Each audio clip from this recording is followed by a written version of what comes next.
Salam sejahtera. Dun Sabah bubar petang ini, itu antara ramalan kenyataan daripada para pengulas politik berkait dengan keadaan politik Sabah yang makin meruncing dan makin panas. Pertanyaan itu mungkin boleh dijawab dengan mengatakan bahawa keadaan politik Sabah sekarang ini memang terumbang-ambing. Selepas Jeffrey Kittingan bersama dengan Parti STAR sah keluar daripada GRS, bermaksud apa kedudukan Jeffrey Kittingan sebagai Timbalan Ketua Menteri Sabah yang kedua? Adakah beliau masih kekal sebagai Timbalan Ketua Menteri Sabah yang kedua? Atau adakah beliau benar-benar telah pun meninggalkan jawatan itu? Apabila jawatan itu dikosongkan, bermaksud hampir 100% Dewan Undangan Negeri Sabah perlu dibubarkan. Nasib baiklah, Timbalan Ketua Menteri yang kedua masih wujud. Tapi dengan keluarnya lagi SAPP daripada GRS, kini menjadi tanda tanya. Apa masa depan GRS? Dan apa pula masa depan STAR dan juga SAPP? Mana yang lebih kuat sebenarnya? GRS atau STAR dan SAPP yang telah keluar? Ada beberapa isu yang boleh diulas di sini. Yang pertama, punca mereka keluar daripada parti GRS atau gabungan GRS. Semalam dinyatakan punca STAR dan SAPP keluar daripada GRS, ditendang daripada GRS kerana keengganan mereka untuk menggunakan lambang atau logo parti GRS dalam pilihan raya nanti. Ini menunjukkan bahawa GRS sudah betul-betul dalam keadaan yang sangat-sangat mendesak. Selain itu, parti parti STAR dan SAPP mungkin benar-benar mahu supaya semua kawasan mereka dapat tandingi tanpa ada yang namanya kehilangan kerusi. Jadi itu sebabnya mereka sanggup ditendang daripada GRS. Dengan itu, apabila mereka tidak bersama lagi dengan GRS, sudah tentu kita sudah dapat meramalkan dan mengetahui mereka akan bertanding secara solo. STAR boleh bertanding di mana-mana yang dia suka tanpa mahu peduli lagi siapa yang harus mereka langgar.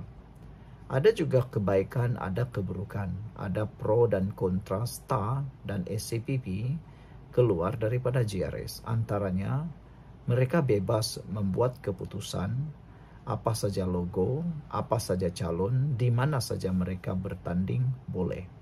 Kalau sebelum ini mereka terikat dengan keputusan daripada GRS, maka sekarang ini mereka bebas mengambil keputusan apa saja yang mereka mau buat. Kedua, sentimen undi untuk parti lokal juga kini bebas dibawa oleh parti SAPP dan STAR. Kerana semasa mereka bersama dalam GRS, sudah tentu mereka terganggu apabila GRS mahu bekerja sama dengan Pakatan Harapan. Dan Pakatan Harapan pula seperti diketahui mempunyai parti daripada Tanah Melayu Semenanjung. Jadi, apabila SAPP dan STAR sudah keluar daripada GRS, mereka lebih mudah melaungkan naratif undi parti lokal tanpa mengundi parti Semenanjung. Kerana kini mereka sudah tidak bekerja sama dengan sesiapa lagi. Itu antara perkara yang mereka dapat hidup. Dan ada rakan mengatakan bahawa parti STAR dan SAPP tentu keluar daripada GRS bukan kerana suka-suka. Mereka sudah membuat kajian di lapangan. Mereka mempunyai kekuatan sendiri. Sekian dulu, tinggalkan komen Anda. Hello guys, ini ialah walkie-talkie Bofeng BF888S. Dapatkannya di Shopee, murah. Guys, ini ialah headphone Onikuma K2 Pro. Hebat, luar biasa, cantik dan murah. Dapatkannya di Shopee. Guys, ini ialah power bank Mozom PB149. Murah, hebat, dan dapatkannya di Shopee sekarang. Guys, ini ialah Shokz Open Swim Pro. Headphone yang hebat, kualiti hebat, tahan air. Dapatkannya di Shopee. Guys, ini ialah headphone One Audio E70 Fusion.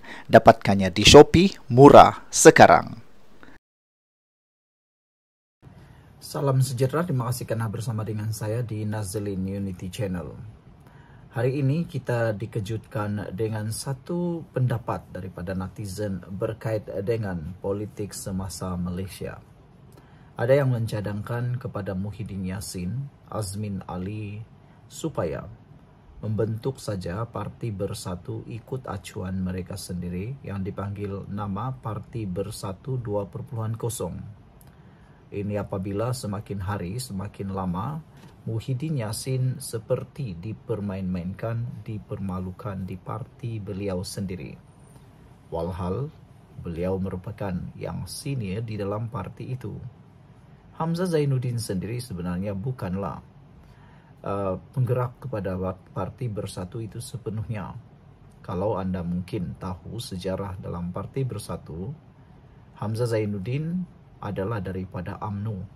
Jadi yang menjadi orang sebenar di dalam Parti Bersatu ialah Muhyiddin selepas beliau dipecat daripada UMNO.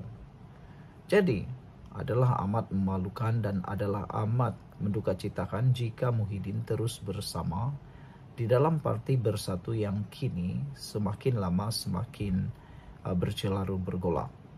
Ada ramai penganalisis politik mengatakan bahwa pergolakan Parti Bersatu ada serba sedikit disebabkan oleh kehadiran Azmin Ali di dalam parti tersebut. Keinginan Azmin Ali untuk mendapatkan jawatan mungkin salah satunya menjadi punca pergolakan di dalam parti tersebut. Selain daripada itu, dapat dilihat seperti seakan-akan Muhyiddin enggan menyerahkan peralihan kuasa Presiden Parti Bersatu kepada Hamzah Zainuddin. Itulah sebabnya Wan Saiful Wanjan sangat-sangat berjuang untuk cuba mendapatkan kebenaran dan cuba untuk mempertahankan diri beliau. Secara nyatanya Wan Saiful Wanjan menyatakan bahwa beliau bukan untuk memungut tanda tangan bagi menyingkirkan Muhyiddin, tetapi menyokong peralihan kuasa. Secara tidak langsungnya tanda tangan itu sebenarnya ialah mahu supaya Muhyiddin cepat-cepat segera letak jawatan menyerahkan kuasa kepada Hamzah Zainuddin. Tetapi ada juga beberapa orang penganalisis politik, pengulas politik menyatakan bahwa tindakan itu akan menyebabkan Azmin Ali kehilangan peluang untuk menjadi presiden kepada Parti Bersatu. Jadi, nyata sekarang ini bahwa Parti Bersatu kini di dalam masalah yang besar. Persoalan yang seterusnya ialah apabila audio-audio sulit, pakatan-pakatan sulit mula timbul. Antaranya audio yang menyatakan bahwa Hadi Awang sudah mempunyai ataupun PAS sudah mempunyai cadangan Perdana Menteri mereka sendiri, yaitu Hamzah Zainuddin. Makna kata tiada lagi yang dapat mahu menerima ataupun mengiktiraf Muhyiddin sebagai calon Perdana Menteri yang seterusnya. Meskipun ada banyak dalil digunakan oleh Parti PAS untuk bercakap tentang calon Perdana Menteri Perikatan Nasional, tetapi kini mereka sendiri melanggar dalil tersebut. Apa pula pendapat anda semua? Adakah patut Muhyiddin dan Azmin Ali keluar daripada Parti Bersatu dan bentuk parti yang baru? Tinggalkan komen anda.